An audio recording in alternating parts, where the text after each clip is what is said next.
wide world of sports is going on here?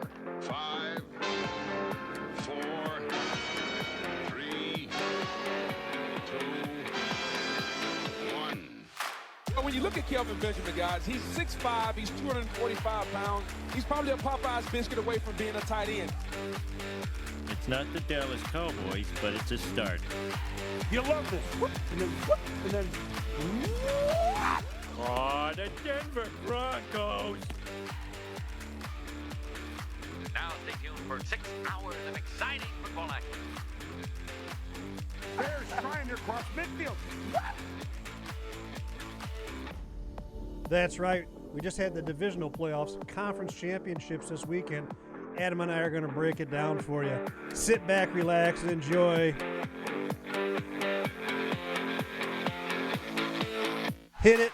They call him the Galloping Gazelle. His habitat the frozen tundra of Soldier Field. For 6 seasons and 2 Pro Bowls, he grazed on the tasty green turf of the end zone. Until one fateful Sunday in November, when the Gazelle was stopped in his tracks by a big cat named Wade Krzyzewski. Want to come with me and Wally to the Super Bowl? Oh, absolutely. My favorite team's in it. The Atlanta Falcons. I'm exhausted. Straight off the couch. All right, ladies, buckle up. It's showtime. That's right. It's showtime, boys and girls, moms and dads, kids of all ages. Phone the neighbors, wake the kids. It's time to talk some NFL with my partner, my co-conspirator. He's the master of all things Canadian. Please welcome my good friend Adam Whitehall. Adam, we had a good weekend of football, man. Oh, did we ever have a good weekend, Terry? I mean, we had hugs and kisses, near misses and heartbreaks. Oh my goodness. There was some great games over the weekend. I'm not going to lie. I had some really exciting stuff. You and I talked about them as they were going on. But well, the thing I liked, we didn't have one blowout. Not one blowout. They were competitive until the fourth quarter, all 4 games. Yeah, so that's the one thing that you and I always discuss during the regular season, that garbage time football that nobody else watches. We always want a competitive game regardless of the record of the team. It's just more fun to watch a competitive game than it is to watch a team get their doors blown off. It really is. It really is. So that brings us to the first game we're going to talk about, which was the first game that got played Saturday afternoon. Texans at Ravens. It wasn't as cold or as rainy as I thought it was going to be, but C.J. Stroud, being from the Ohio State University, wasn't too upset by the cold anyway. So, no, he looked really good early. I'm not sure what happened to that whole team, but they did fall apart in that late third, early fourth quarter. Number 4 seed Texans obviously get to see the number 1 bye week Ravens. And I'm not going to lie, the Ravens looked really rusty in that first half. For guys that have been sitting for like 3 weeks, the rust was there. Yeah, they didn't look good. It was obvious that they hadn't. They had. You can practice as hard as you want. You can work out as hard as you want, but game speed, game times, game situations are completely different vibe. And it was obvious that they weren't quite back at game speed. Yeah, those game reps really showed come game time. I thought the Texans were going to really make a game of this. For some reason, the Ravens, just shook the rust off come late third quarter, and they just took off, and the Texans couldn't do anything about it. And Jackson used his legs pretty well, but he didn't overdo it. Had some really nice tight spirals in the wind, and that Ravens defense is a thing, man. So this game was the early projection was 44.5. It did not change at game time. Final score 34-10. So 44 points on the money. You get the under by a half a point. And we both took the over. Yeah, we both took the over. So we both took the Ravens as well. At least we got one part of that right. So, and this is the last game, last time we're going to see ESPN do football this season. Next season is a whole another matter. That pregame show of theirs with Scott Van Pelt, or as I like to call him, Scott Van White as possible.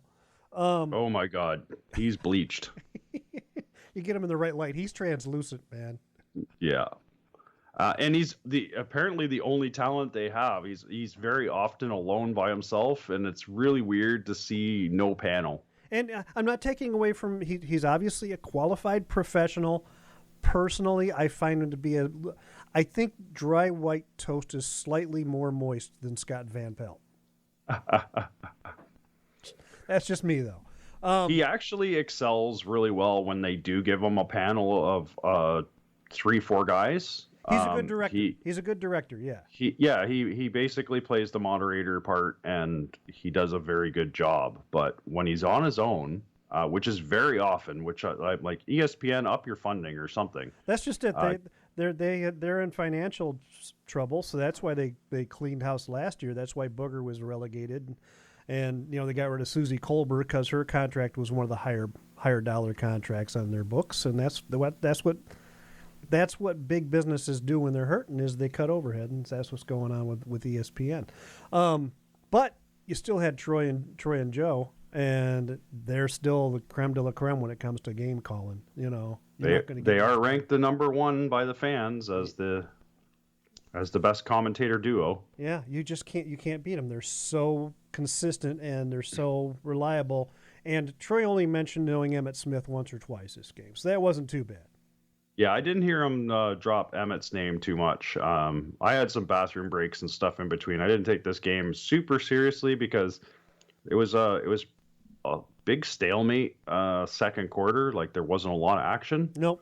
It was a back and forth. Yeah, a lot of. It was just a defensive battle come the second quarter. So it just kind of was one of those things where there was some penalties, and there was trying to run the ball and some timeouts taken, and it seemed like the quarter just drag on for longer than it should have.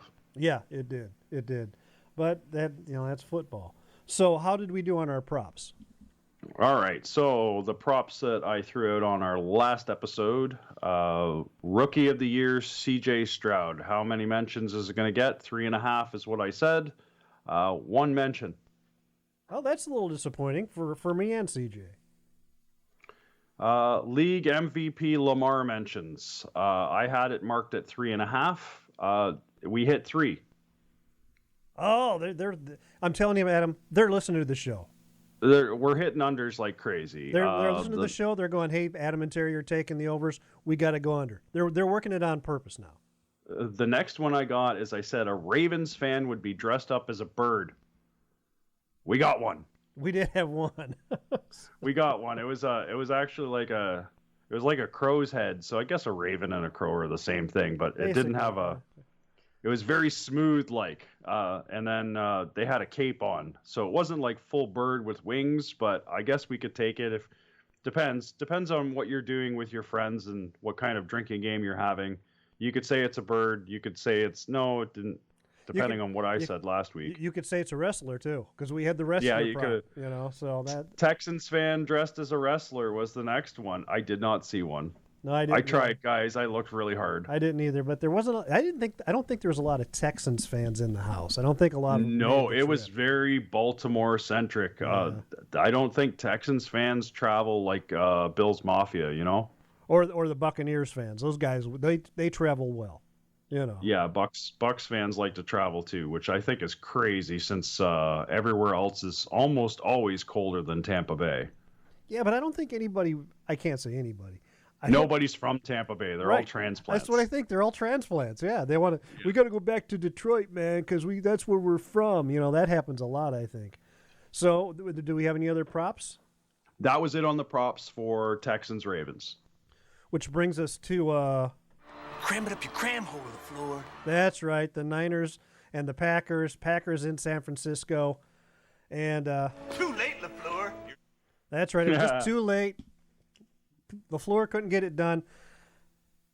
That was another good game, another close game until Purdy threw that one pass that was just, it was out of his ass. I don't know where he pulled it out of, but it sealed the deal, and it put the Niners over the top on the Packers.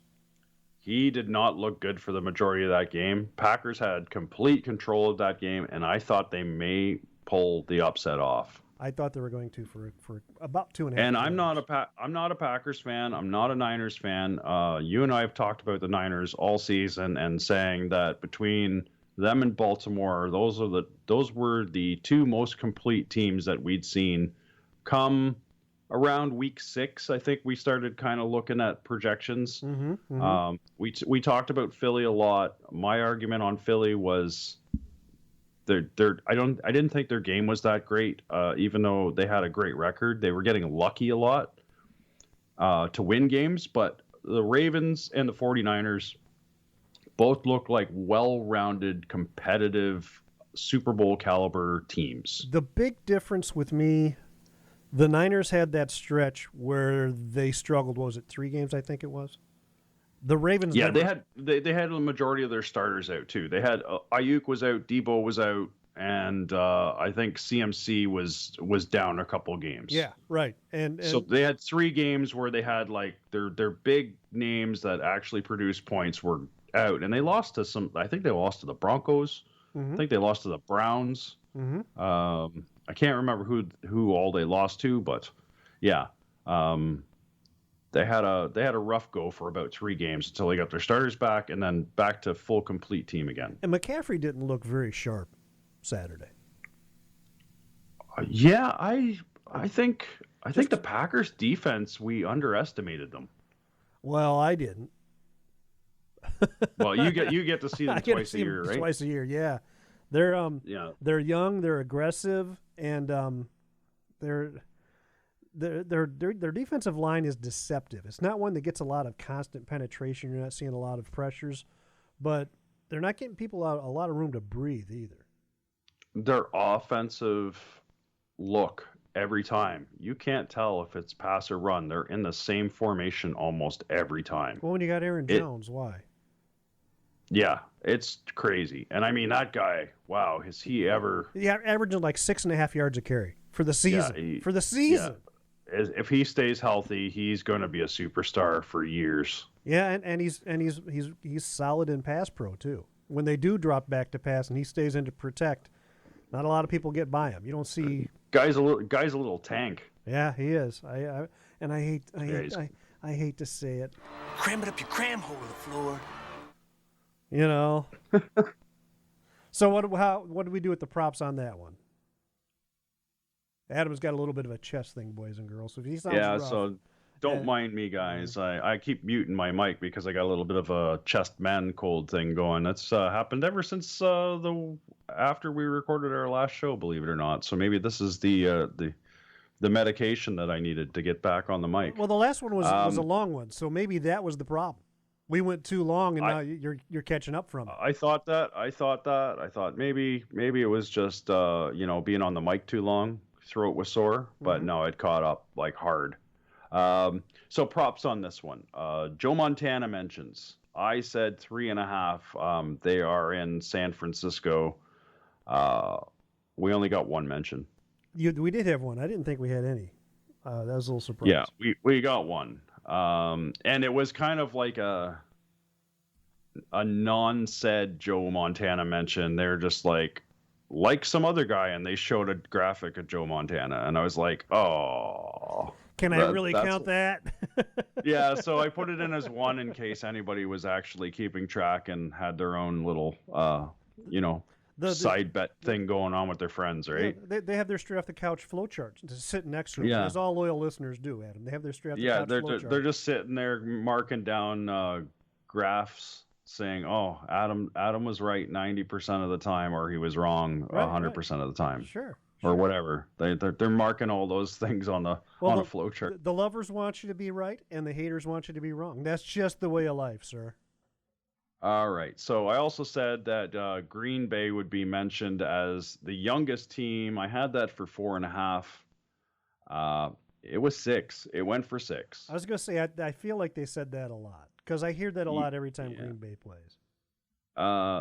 The average age of the Green Bay Packers is 25 years, 264 days. I don't know why they broke it down like that, but that's what they did. Well, that's simply because sometimes it could be 25 years and 150 days. You know, they're They have to go by days. But I mean, it was just that's a little. Just leave it at the youngest team in the league, bam. Yeah, we don't need to hear about the rest of it, right? You don't have to break it down. I think the announcers like to do stuff for stats. Like if there was another team that had the same youngest age, but right down to the day, they'd bring it down to hours and minutes. I swear they would, just for a stat. Oh, they would. Absolutely, they would. And this we had Collinsworth and that was the Buccaneers. This one was on. I can't even remember the network. Was that on? That had to be Fox. I'm pretty sure. That had to be Fox. I'm pretty sure it was Fox. So that meant you know what it was, because Greg Olson and Kevin, and I like those two guys a lot because they're the most neutral in their presentation. They might have a favorite, but they're not letting you know who it is. Yeah, we got Kevin and Greg for that one. That's right, because you did I just had to look back. You did message me saying that you love those guys a lot. Well, and you know, as you pointed out, Erin Andrews was ready to be. She was put on her "I want to be a rapper" puffy coat. So. Oh, that was crazy. She looked like she was going to drop a diss album or something.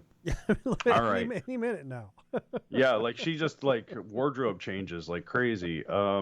So the other two props I had. Oh, by the way, this was marked as 50.5 under over, and the score was 24-21, making it a total of 45 points. We both had Niners over. Niners did win. But not the over. So once again, we're right half on half of it. That line also did not change at game time. Yeah. So the next props I had for that game was a fan wearing a Super Bowl ring headpiece. I thought for sure we'd see San Fran faithful wearing a ring, since San Francisco had a few Super Bowls, right? And they want to bring that greatness back, right? So it was either going to happen or it wasn't. I did not see one. Well, you know what the problem is with Santa Clara? Too many damn vampires. Too many damn vampires. Also, I had a sign that has a play on words using love, because Jordan Love. I had that marked at 1.5. We did not see a single sign. I didn't see a lot of Packers fans, to be honest. I didn't either, and I was a little surprised because, again, the Packers usually travel pretty well when they do stuff like that. But I figured this time of year with, divisional round, it's no longer wild card. People are going to be following their team to wherever they're going. Well, that and with all due respect to the state of Wisconsin, where my company corporate headquarters is at, it's miserable in Wisconsin in January. You'd think they'd want to get out just because of that. Yeah, you'd just want to go check out the Golden Gate Bridge or something. Yeah. Yeah. So what is it? It's 35. Well, we got negative 35 here. Let's go enjoy the summer, But that didn't happen. So what are we going to do? Any more props? That was it for the props. Just another game where we did not see the fans travel to the opposing team stadium. I was just a little shocked. Unlike our next game, which was the Sunday afternoon game, that one was on Fox. Buccaneers at Lions. We got to get our little boy Baker a hug and some animal crackers. Oh my God, Baker! So this was a Mike Tirico, Chris Collinsworth game. Tirico, who's a Detroit native, but again, he plays it down the middle. You don't know while he's doing the show. I love that guy, man. He is just a great broadcaster. He really is. Good even presentation. He gets up when he needs to, and when it's not something happening, like a lot of broadcasters, I'm looking at you, Al Michaels. When things are going slow, the tone of their voice changes. Tirico's not. Oh yeah, he gets crusty. Yeah, Tirico doesn't do that. Tirico keeps the ball rolling really well. No, he's very even keel. He's very professional, and he shows no bias to any team. And I find that he reels in the color a little bit too to say, hey, Chris, you can't do that. I've caught him but in a nice way. I've caught him correcting Collinsworth a couple of times, sure. Which good for him. So this game, we both had Lions over. The early line was 48.5. At game time, it turned to 49.5. I don't know what that extra point was going to do, like the whatever. Score ended up being 31-23 Lions, but this was a fantastic game to watch, and I thought the Bucs could have pulled an upset here. They really, their defense is really, really strong. Did you hear Tirico mention the stat that just blew me away? I went and looked it up. He was right. There was not one PI penalty called on a cornerback from Tampa Bay all season long. Yeah. That's amazing, right? It's amazing. And they're physical cornerbacks on top of it. They've been. I had to look it up because I thought it was an absolute bullshit stat. I'm like, somebody pulled that out of their ass. Just threw it to the wall and see if it would stick. I did, but I went and looked, and I was like, wow, that's accurate. They've been trained when the receiver turns his head to look, and they're not in position to put their arms down. Now, it hasn't. That's not to say that the Bucs haven't got their share of PIs, but their corners haven't got any PIs. Right, the safeties and the linebackers, another issue. Yeah, different issue, but those are some pretty good corners, man, and those are the guys that are going to get the majority of PIs on all teams. And I forgot his name now. The Lions tight end, Sam Laporta. Laporta was doing work.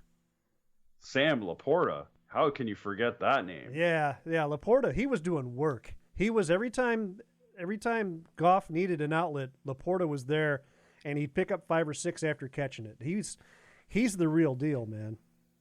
So they did jack this game to 49.5 points. They buffered it that 1 point, and 31-23 is your final score. So we have a 54-point game.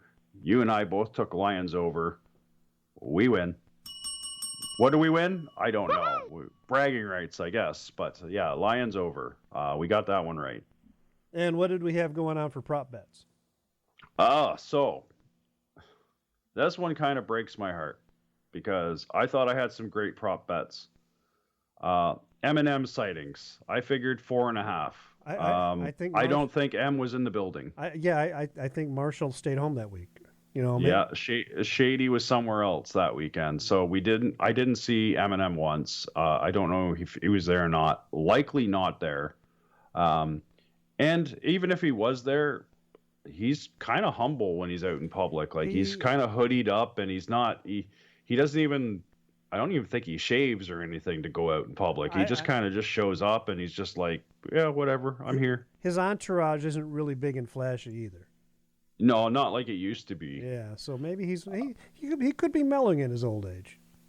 The next one I had was Barry Sanders or Megatron are at the coin toss, and I actually had to dig for this one. They didn't show it, which was a little disappointing. Usually for playoff and games, I cannot find any footage anywhere of the coin toss. Yeah, I was expecting it. And I think if Barry and Megatron were there, it would be a big thing. So I'm going to say that didn't happen. They did show Barry on the sidelines, though.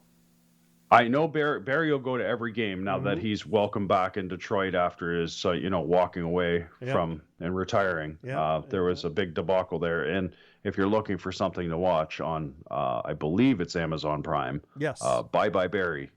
Yes, it's great football documentary. It is on Prime. You're absolutely right. And like I said, they showed him on the sidelines a couple of times, and it looks like his trash talking hadn't dropped off too much. No, he was spitting some shit. Next thing I had, because we liked it so much from the week prior and it didn't happen. Baker dies and gets reincarnated because that boy will take a hit and he's like a Timex watch. He takes a licking and keeps on ticking. And he just never stops, man. Even when they were he didn't take too many bad hits, so that one ended up as a 0 and under again. So, side conversation. Baker had a 1-year deal. He bet on himself. If they put the franchise tag on him, it's like a $35 million payout for next year. Yeah, and they might have to because they have $80 million dead cap, and So that means they don't really have a lot of money moves that they can make. And Evans' contract is up. Yeah, he's free agent come March 17th or whatever the league year starts. So it'll be interesting to see what goes on there because I mean, someone will pay him. Oh yeah, I wouldn't be surprised to see him wind up. This is a prediction from me, boys and girls.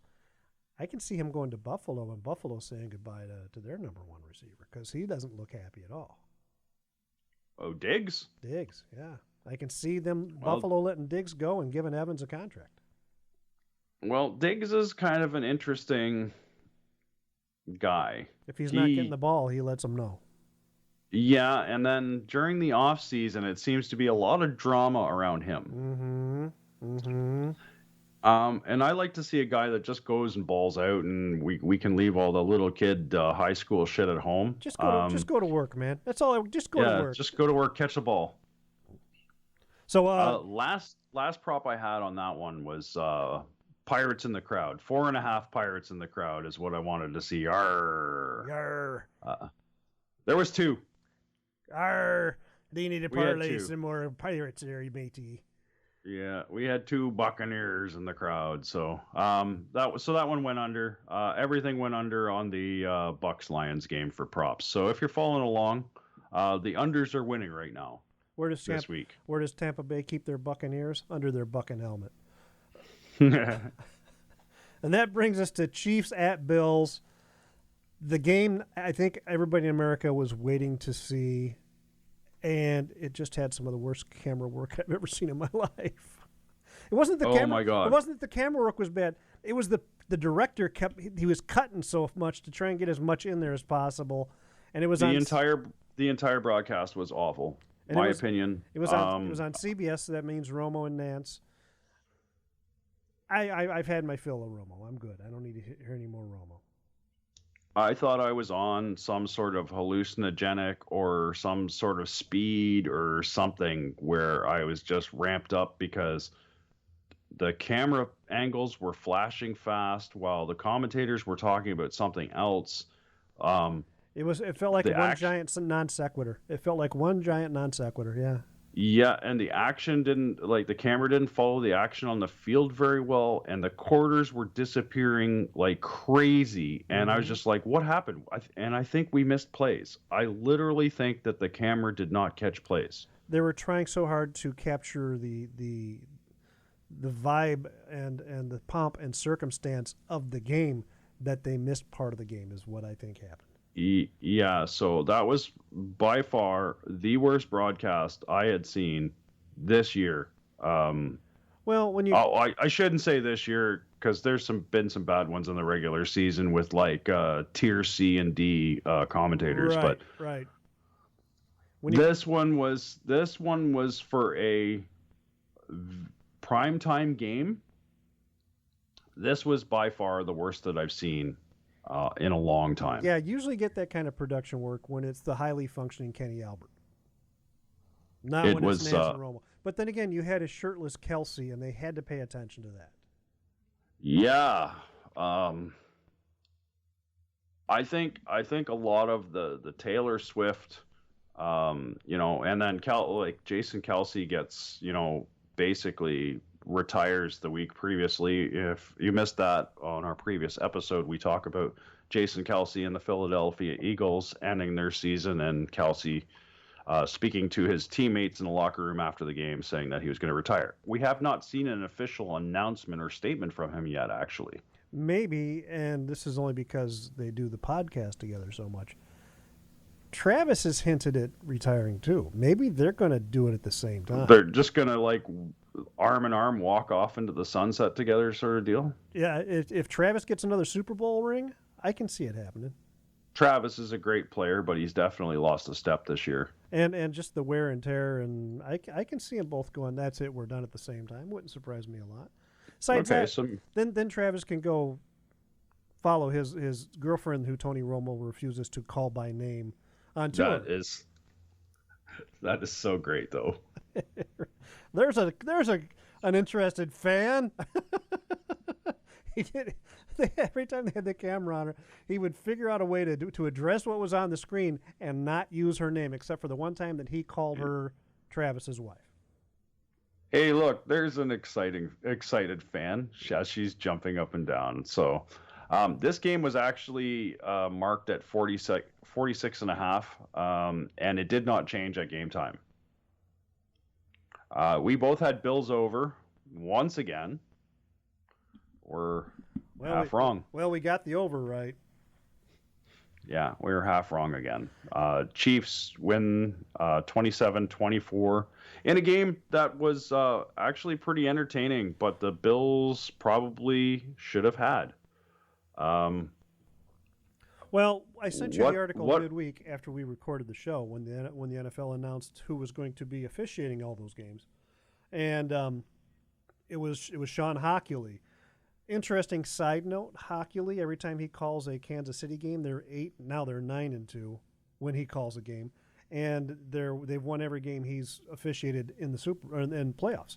So there's some concern about a bias there. Couple of questionable calls. The one I texted you about was first play of the game. First play of the game. Yeah, he tapped it forward. We're going to give him 15 yards. Yeah, and I don't know how forward it went. It looked like he was just like taking a swat at the ball to get it out of bounds, and it looked like it went laterally. It did not look like it went forward. It looked parallel to the line of scrimmage, not toward the line of scrimmage. Yeah. So that was questionable. So that was kind of a dumb call to begin with. I mean, just to start the game. Mm-hmm. I mean, the ball's out of bounds. Oh, but we're gonna, it didn't matter. The Bills marched down the field anyway, and a lot of back and forth. Points on the board. Was I think a grand total of 4 punts throughout the whole game. Yeah. So it was a good game. Anytime the punter doesn't work up a sweat and you're concerned about hypothermia because of the cold, that's a good football game in my opinion. Not that I don't like punters, but I want to see football. I don't want to see the ball in the air. Well, my favorite play of the game in that one, and I think this is probably was one of the determining factors in the game, was the Bills' fake punt. What a bad call at the wrong time, man. Let's put in a guy. So I don't know if all of our listeners remember, but there was a guy that pretty much died on the field last year. Damar Hamlin, number 3, hasn't really played this year. He's suited up like 2 or 3 times. He's played a couple of plays over the entire season. He's never played a full game. They put him in there for a guy that's like got no reps whatsoever. And I don't know what they were thinking. Why wouldn't you use your best weapon there? It sounds like they saw there was only 10 Chiefs on the field, so they decided to go for the fake. Who makes that call? Because it's not like they're just standing around waiting for, the Chiefs aren't going to have 10 men on the field very often ever. No.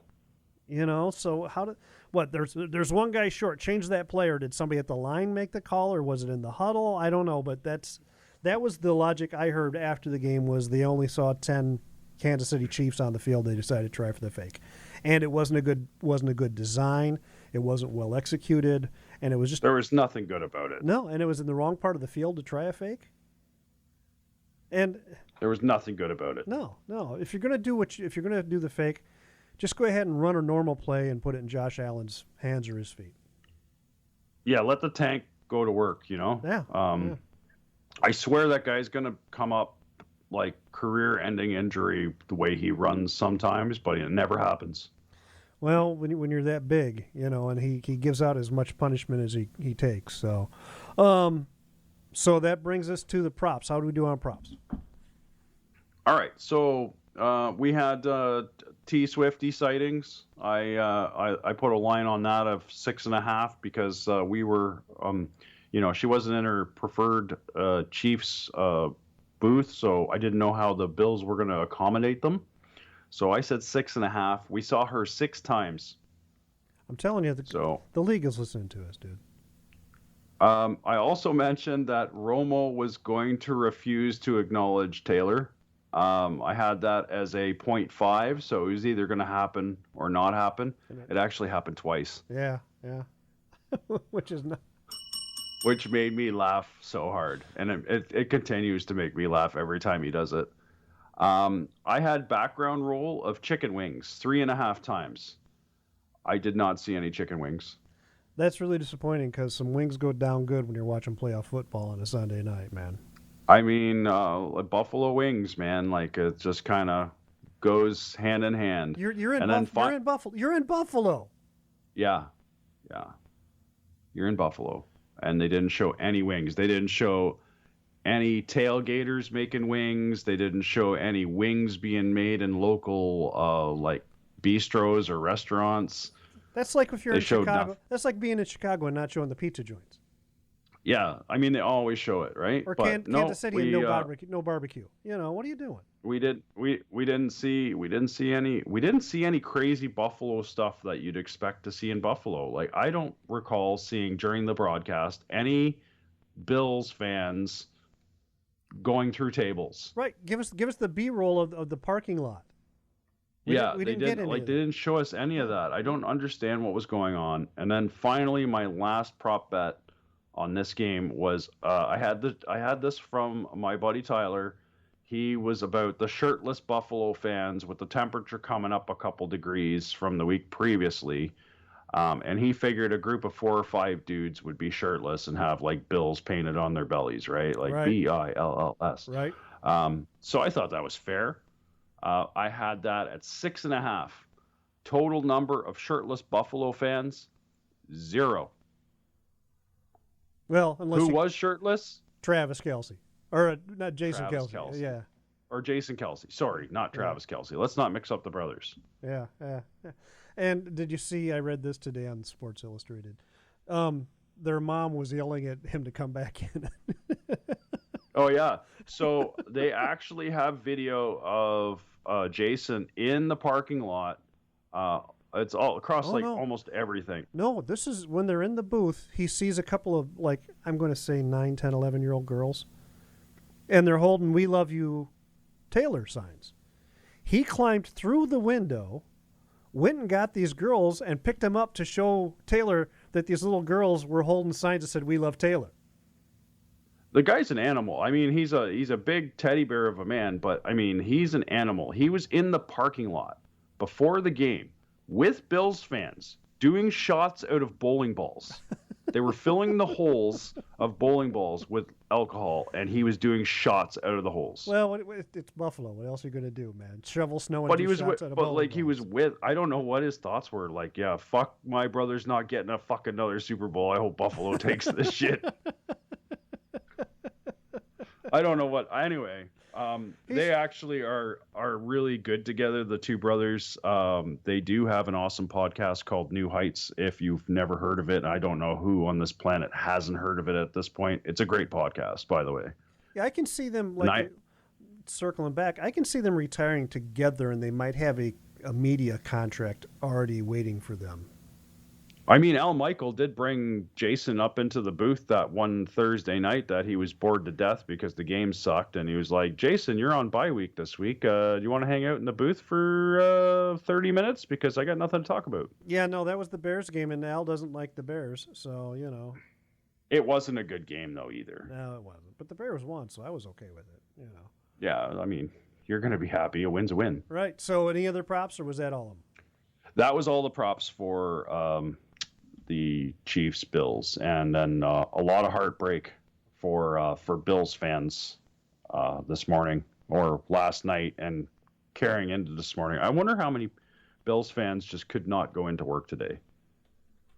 I was texting with a friend of mine, Bratchert, who I work with. He's a fan of all things Michigan sports related, and I was concerned if they hadn't pulled that off, if I was going to see him at all this week. You know. So that brings us up. That brings us up to the championship or conference championship games. What in the wide world of sports is going on here? What's going on here is we have a 2:00 afternoon game Sunday afternoon, Chiefs at Ravens. That's on CBS. That's 3:00 Eastern time. We're going to get Jim Nance and Tony Romo as our broadcast duo. Yeah, I'm done with Romo for the year, but I got to put up with him for another 2 hours. So. Well, I'll get a little kick out of him ignoring Tay again because it's another Chiefs game. So I'll get a little bit of a laugh and a chuckle out of that. It's the first time of the year that we're actually going to have 2 games on Sunday and nothing else going on for the rest of the weekend or any other days. It's just one and done. We're looking at Sunday, and then there's a 2-week period, and then the Super Bowl, and then we got a drought, man. Yeah, so there's a couple things that we can do that'll bounce some ideas off of you. But I think we're probably going to end up after this. We'll get back on track in a second. But after this weekend, I think we're going to do a show next week, recapping this weekend, and then looking at some of the fun stuff. I know you're not a big Pro Bowl fan, but I do like to give a shout out to some of the players that are competing in these skills competitions because I do watch them. That's cool. And we, like you said, we can recap this weekend's games, so that's fine. Yeah, the flag football portion of it is it's just I think it's more for the players just to kind of bro out and stuff and not hurt each other. But as a fan, it's hard to watch. It definitely is hard to watch, especially when we watch these guys beat the shit out of each other every week. Watching them pull their panties, like, "Oh, I gotcha." Yeah, but defensive and offensive linemen aren't really going to shine during flag football. That's fair too. That's definitely a skills show-off game, We got Chiefs Ravens, 3 Eastern, 2 Central, CBS with Jim Nantz and Tony Romo, who I'm sure you're probably happy this is going to be the last time you're going to hear from him, because I believe it's a CBS Fox broadcast this weekend, so that means NBC gets the Super Bowl, correct? Right. I believe that is correct, yes. Yeah, that's how it works every year. The championship gets divided between 2 broadcasters, and then Super Bowl goes to the third one. So NBC does not get the broadcast this weekend. Over under is 45.5, which I kind of feel is low. I do too, man. And I'm taking Ravens over. I think I'm with you on this one, man. As much as the argument was Patrick's never played on the road, he didn't look too uncomfortable in Buffalo. Yeah, but that's that Ravens, man. That's probably the most complete team in the NFL right now. I think the Ravens have a better blitzing package than Buffalo. Buffalo's defense was pretty banged up going into that game, so the fact that they kept it within 3 points is actually kind of amazing. They started the game with 4 linebackers total on the roster. Yeah, that's awful. That's terrible. Yeah, that's awful. And they were down to like third string. One of them was a third string guy, and I think one might have been off the practice squad. Because everybody else was hurt. One came straight out of Taco Bell. Yeah. One came out of Buffalo Wild Wing just for the day. That's probably why we didn't see any fucking wing shots on the screen. He wasn't. They weren't making wings. Yeah, he was playing. Yeah, he was warming up. So what do we got for props on this one? So I haven't. I got to stick with the same sort of stuff. This is Baltimore, so Tay sightings. We're gonna see her. Yeah. Romo's going to ignore her. So I'm going to stick with the same line as we did for the Buffalo game, and I'm going to say 6.5 again. That one was really tight. Yeah. So absolutely. I'm not again. I'm saying I don't know what the situation what the suite is like in Baltimore, and what the camera angle is like to pick her up either. So this is completely throw it at the wall and hope it sticks sort of situation. The way things have progressed with her going to the games, I think they're going to have a camera set up just to get a shot in there once in a while. Here's your job. Watch what's going on in that box. And then my next prop, I have to throw it out there, and I honestly don't think it's going to happen, but since it did, we're going to throw it in there. And we're going to see the resurrection of the shirtless Jason Kelce.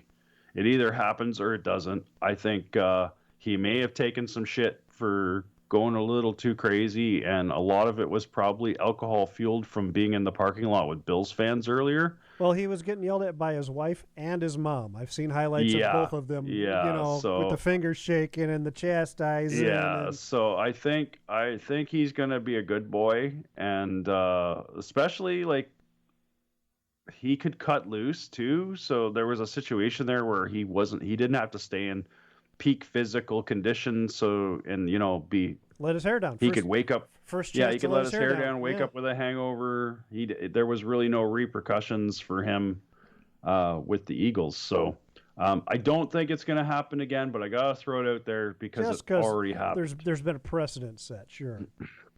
So I got one that I think will be fun. I'm not going to go with. It's in Baltimore, so people are going to be dressed up. I'm not going to go with the bird. That's a little too obvious. I'm going to go with someone dressed up as a purple pimp. We have seen those guys. We've seen pimps before. No, I think Baltimore is the place where you're going to have a purple pimp. Yeah, at the Ravens broadcast, I have seen the guy with the purple and black.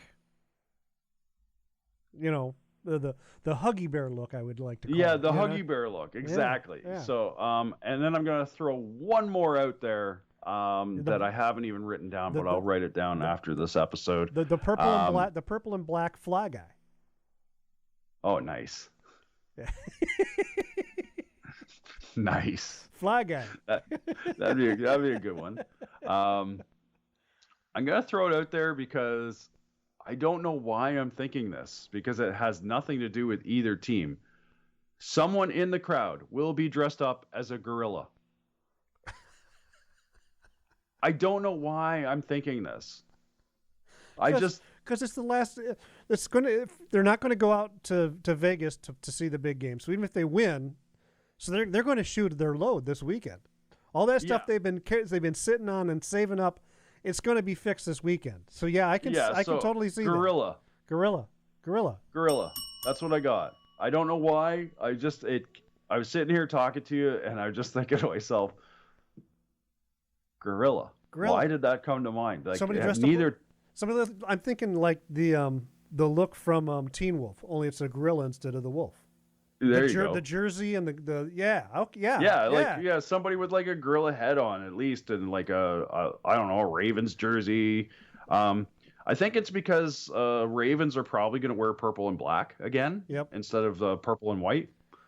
I really sometimes they throw the white pants on, but I think it's going to be purple and black again. The one thing I hope we don't see, but I know we will, just because it's the Ravens and they can't keep this moron off the camera. Ray fucking Lewis, go away. You retired, Ray. Let it go, because I'm tired of seeing you every time there's a fucking Ravens game. I'm actually shocked that they actually show him, and now they talk about Michael Vick again, like he's like was just amazing. And I mean, I don't know. Anyway, if you need any more information, I'm not gonna talk dirty about people on this show, but if you need any more information about Ray Lewis or Michael Vick, you can Google it. Yeah, just you go to the Google machine, boys and girls. I have my reasons for not liking Ray, and it sounds like Adam's on the same page as I am. So that brings us to the late game on Sunday. This one is on Fox, 5:30 Central, 6:30 Eastern. Yep. We get your guys. The NFC Championship game, the Lions at the Niners. We get Kevin Burkhardt and Greg Olsen. And you know what? I don't know which way to go on this one. I think these two teams are the over-under on this is 52.5. Yeah, this is a very evenly matched game, though. I think their strengths and weaknesses play into each other very equally. So honest. This game could go either way. I think if the Niners get the ball early and the Lions make a stop on the initial drive, I think the Lions have a very good chance of winning this game. I think if the Niners score first, I think the Lions have a very bad chance of winning this game.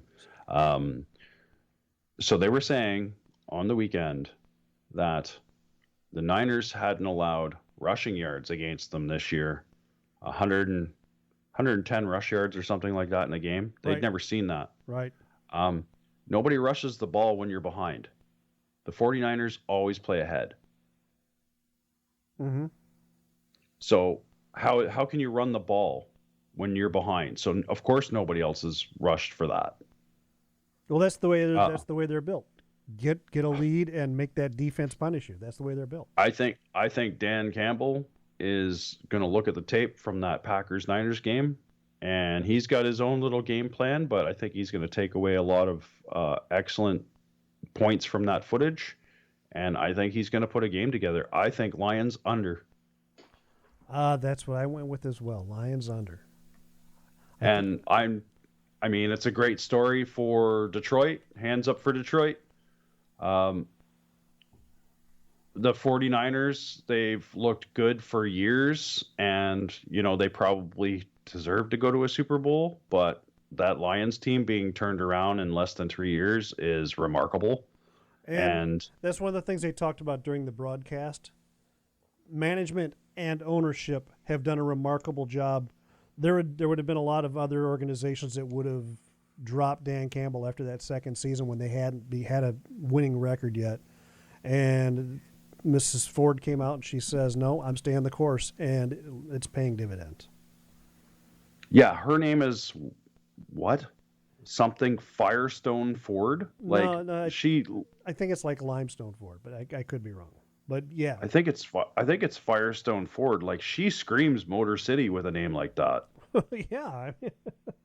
Who's got all the money in Detroit? Firestone and Ford.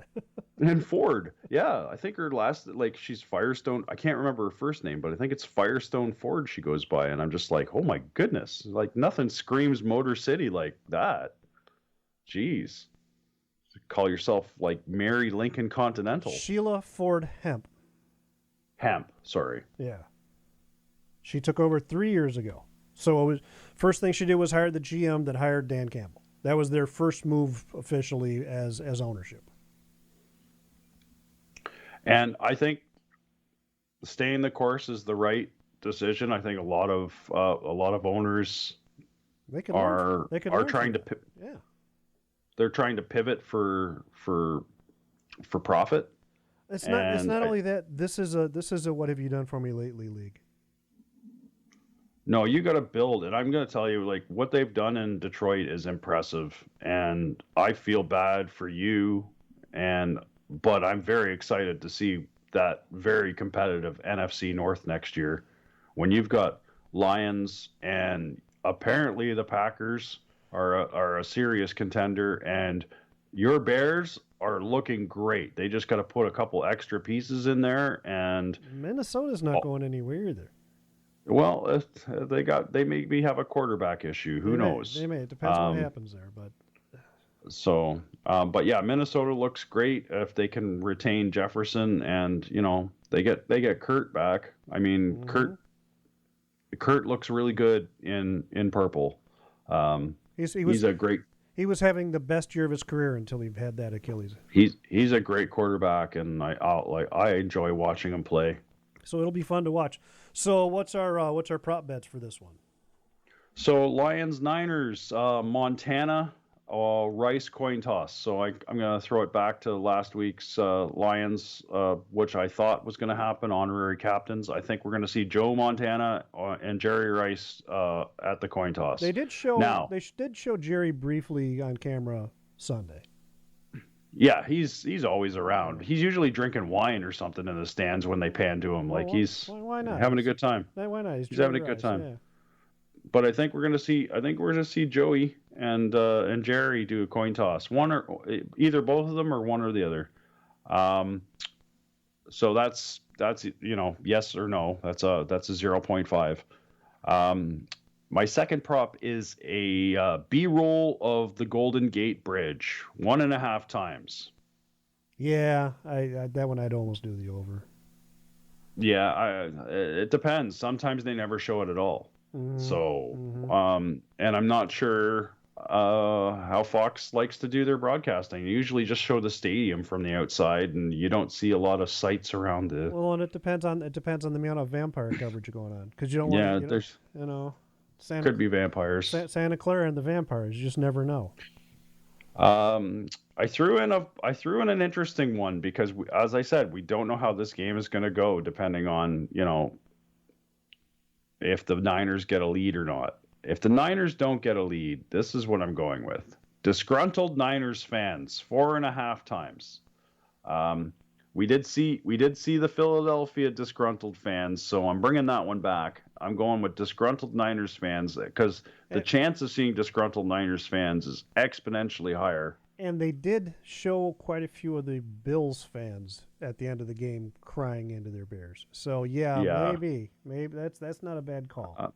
But I think we could see disgruntled Niners fans even before the half, even if the Lions are just winning by a field goal, or if it's not a blowout. They're still competitive. Yeah, it's not a blowout or anything at this point. Moody misses a kick for whatever reason, right? Right. That and my final prop bet, I threw a fun one in because I know there's a couple people that asked when our next episode was coming out. And funny enough, my buddy Pete doesn't even watch football. He watched his first game last night, and he's asking when the next episode of our podcast is coming out. So I threw a fun one out there. I think we're going to see an actual lion in the stands, like somebody dressed up as a stuffed lion. What if they have a stuffed toy of the lion? Would that count as? No, it has to be a person. It has to be a person in a costume, dressed up as a lion, or actual circus stock. One of the or two. if there's an actual lion in the stands, I might clear the stands first of all. But yeah, you get points for that too, because that tops all the prop bets. Now you know what they call American mountain lions. What the other name for them is, right? Cougars. Right. So if we see a cougar, that doesn't count. No, that's not a lion. That's a 50-something with a hunger on something. With a hunger on, hanging around a 30-year-old man. Okay. Yeah. That'll fun. This will be a good fun weekend of football, but man, it's just one day. What am I going to do with Saturday? I'll be texting you just out of a fix. Just Yeah, so I've already started planning my Saturday, and my daughter's going to be doing a couple things on Saturday, so I'm playing taxi. But yeah, I'm going to be kind of in between things, kind of going, man, I wish there was football today. My youngest wants, for the boys and girls that don't know, Adam and I are big music guys, and I have 3 different turntables, and I'm big into vinyl, and I've been going to this record store often to buy vinyl. There's actually 2 of them, and they're 20 minutes away. And I brought my oldest over the summer because she just wanted to spend the day with me, and she doesn't live at home, and she doesn't get a lot of quality time with Dad. So she and I went to the record store. And a month ago, the youngest comes up. She goes, Dad, are you going to that record store? I'm like, well, which one?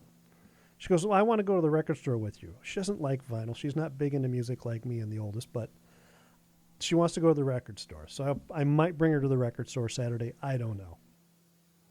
I'm sure we'll hear from each other regardless, because we'll be like, bro, is there anything on TV right now? Can we watch Thunderbirds together, man?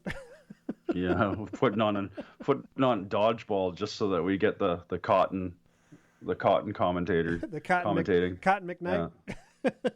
Yeah.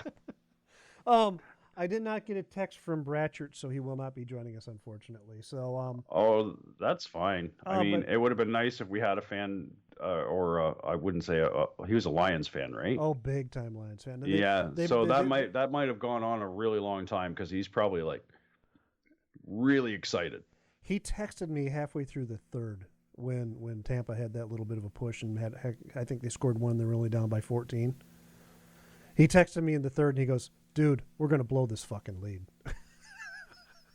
It certainly did feel that way at one point. Yeah, it did. Especially when Baker made magic moves and came down the field in a minute and a half and scored a touchdown. And then I don't even know why they tried to take the 2-pointer there, but Collinsworth was swearing mathematically it was a good thing, and he broke it down, and I understood the logic behind it.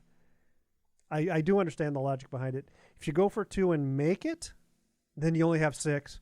If you go for 2 and miss, you can go for 2 after the second touchdown, and you'll be tied up. You're either gonna be up 1, or you're gonna be tied. I heard his bullshit stats of like you have a 50%, 55% chance of making the 2-point, but a 95% chance of making the 1-point. And then he did some like I don't know, shaman weird math where for some reason he thinks 255% add up to 110%, where 295% only add up to 95%. That's not how this works. That's not how it works. Yeah, like his argument was absolute bullshit to me. Like you have so you're basically telling me that you have a 90% chance of not making 2-point conversions, and you have a 10% chance of not making 2 kicks. That's the math. That's the actual math, not what he threw out there. Yeah. He's an idiot. I mean, the chances of making the point after touchdown is pretty high. I'd say 95% is probably accurate. Yeah, no. For the number of kicks that we see, unless you're the Packers kicker. Oh yeah, and I don't know about you. I know because they play in my division. I hear from them a lot more, and I'm surrounded by a lot more of their fans. Do you have a lot of Packer fans on your timeline? Not really, no. It's my experience that the Packer fans are the St. Louis Cardinal fans of football. Oh. Really annoying, really over the top, really gloating, really poor winners, and really terrible losers. You know, just my team is better than yours. You know, those guys that they're just relentless with it. And I know the meme's been all over the social medias about, you know, watching the Packers lose as a Bears fan's Super Bowl. You know, I'll take that a little bit because I did enjoy gloating on their pages going, now will you shut up until next fucking September, you annoying fuck? I was honestly, like, as much as I enjoy watching the Niners and they're stacked, like Kittle, Ayuk, Debo, McCaffrey, I'm not really sold on Purdy. I think he's easily rattled. He's doing his job, but I mean, he's easily rattled, and you could tell. He did seem to get flustered on that game Sunday a couple of times, and so I've seen it before because I've been watching the Niners games pretty much all season, just because McCaffrey is so much fun to watch. Oh, he does it all. He does it all. Runs really strong, really a talented runner. Awesome in the pass block and awesome in the passing game. He's a better receiver than his old man was, and that's saying something. But our fans around here for NFL are either non-existent because NFL is not a big, huge thing here. We obviously, as Canada, does not have an NFL team. Oh, you like the hockey, don't you? Yeah, you like the hockey, everybody loves the hockey here, eh, bud? Aye. There's a lot of Canadian hockey teams. The best nicknames in all the sports are the hockey nicknames, though. Oh yeah, bud. They got the best nicknames there. All right, so we have a little bit of time to kill. Go ahead. Yeah, our fans are basically Buffalo in this area. Detroit is another big one because of that Windsor Detroit border. Mm-hmm. And Buffalo's an easy shot Niagara Falls border, right? Right. So those are really the two big ones. And then anybody else that likes football, I have some other friends that I have other hobbies with that it's kind of a weird kind of melting pot for Canadians. They just kind of pick a team and just be like, yep, that's who I'm going to be miserable about for the rest of my life. I have one friend who's a Chargers fan. He's been a Chargers fan forever. I feel bad for him because when have the Chargers ever done anything? Well, that might be changing if Jim Harbaugh goes there. Another guy is Arizona Cardinals fan of all places.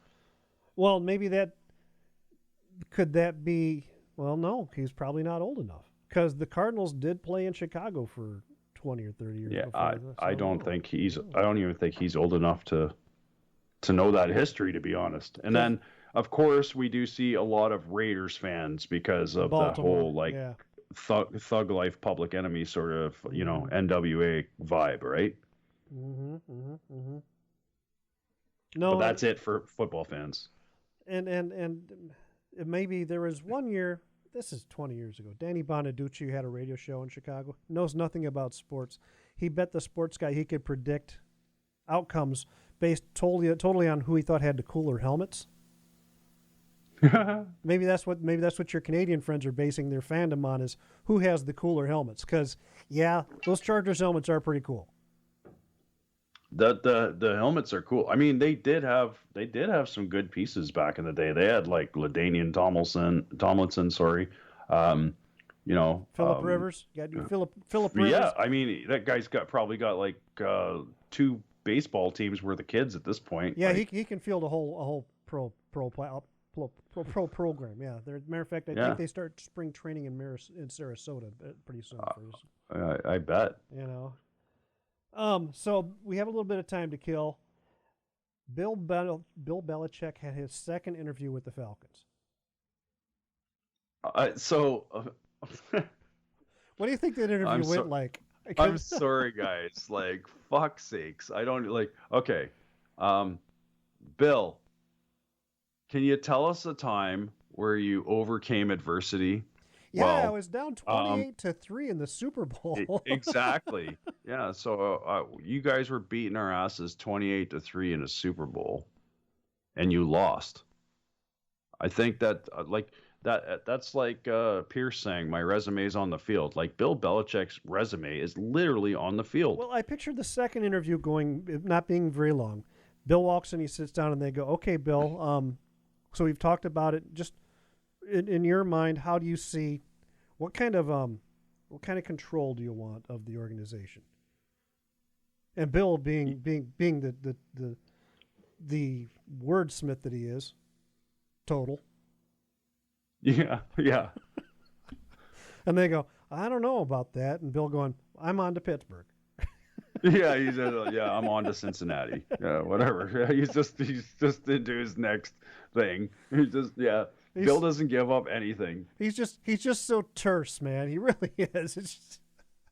I'm just trying to figure out what happens in those interviews. I don't actually think they're interviews. I think they're more like meet and greets. They're probably like wined and dined, and there's like probably like a lobster buffet and stuff, and they sit down and they chat and they try to figure out if it's going to work just by the dynamics and the social interaction between upper management and this new coach. Right. And that's, if it's somebody not Bill Belichick, just say it's one of the coordinators that often get these interviews right now.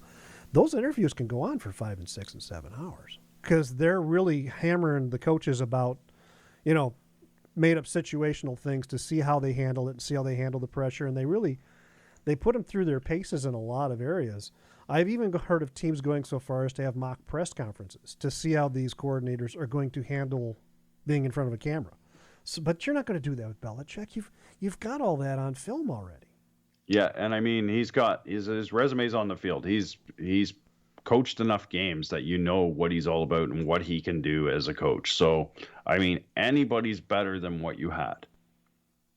I think a monkey would be better than what they had. Yeah, to get the most second most winning coach in NFL history.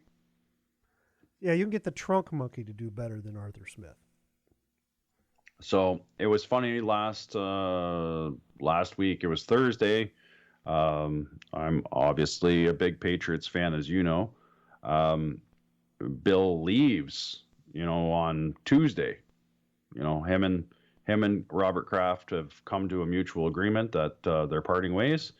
And then Thursday, they have a press conference where Gerard Mayo is the new coach, and he answers all these questions. And Robert Kraft's sitting there, and they asked Robert. They said, "Why wouldn't you just keep Bill on as coach?" And he said, "Well, here's the problem. Bill has had so much to do with the team, since after winning his third Super Bowl, is that I didn't want to have some sort of animosity or power struggle if I put somebody into a position. He didn't want to give up GM. Yeah. He didn't want to give up the GM powers, what it sounds like. Yeah. Yeah. So there was your answer there. I don't think it had anything to do with Bill's coaching. I think Bill wanted to probably break Shula's record, but did not want to give up the GM power. I think ultimately Bill would have been a great GM if he just stayed GM and they did something else in the coaching, but obviously they couldn't come to an agreement. They also didn't want Bill being the GM and then telling the coach, this is the way I would have done it. Right. Yeah. Because how, even if it's not meant as I know more than you. Let's say it was genuine. You know what would have worked there? How do you ignore it coming from Bill Belichick? You just can't. You can't. I mean, can't. Yeah. It's Bill. So that would put any coach that you hired to work under Belichick in a really bad position. So I did see the Raiders did hire Antonio Pierce as their coach. And I think that's a fantastic move. I really do. Simply because the team wants him there. His performance as interim was really fantastic, really solid. I mean, sure, they've got a child molester at quarterback, but they can fix that. Yeah. But he's not a child molester. I just think he looks like one. Yeah, you can't really throw that accusation out there. That's not fair. No, he just looks like he's, never mind. That was a joke, boys and girls. By all means, do not take it that I'm calling you. He's probably a very good Christian boy. I don't want to say anything bad. That's just the vibe I get. But his team likes him. They played well for him. He seemed to he picked up a team halfway through the season, and he finished the season at a much better record than they were on pace for. So, yeah, that's a good decision by the ownership, Davis and family. Well, now we get to see, now that he knows he's going to be coach and he's got the job, he's got a full off season to prepare. He gets to go through the draft. Mm-hmm. He gets to go through the training camps as the coach. He gets to go through it all, and we'll see what he puts on the field come next season. And I think that's a huge advantage to a guy that came in halfway through the season, forced to, not even like, hey, can I be coach? Like, they just said, you're the guy who's doing it. Yeah, because we're firing the head coach and your boss. Yeah. Both of those guys are gone. So yeah, we're firing everybody, and you're next in line. So do a good job, or you're fired too. It wasn't even like the line of succession for the United States. Something happens to the president, the vice president. Something happens to the vice president, Speaker of the House, and then it goes through the cabinet members. So he was like basically the Secretary of Education being given the job as president. Yeah, it's like when Darth Vader squeezes the life out of his admirals, and then he's like, "It's your job now, Admiral." And it was like some guy that was just like mopping the floors. He's just like, it's Chad Vader, his nephew. Yeah. Chad Vader. And the Bears today hired their offensive coordinator. They got the guy who was a Seahawks offensive coordinator, Shane Waldron.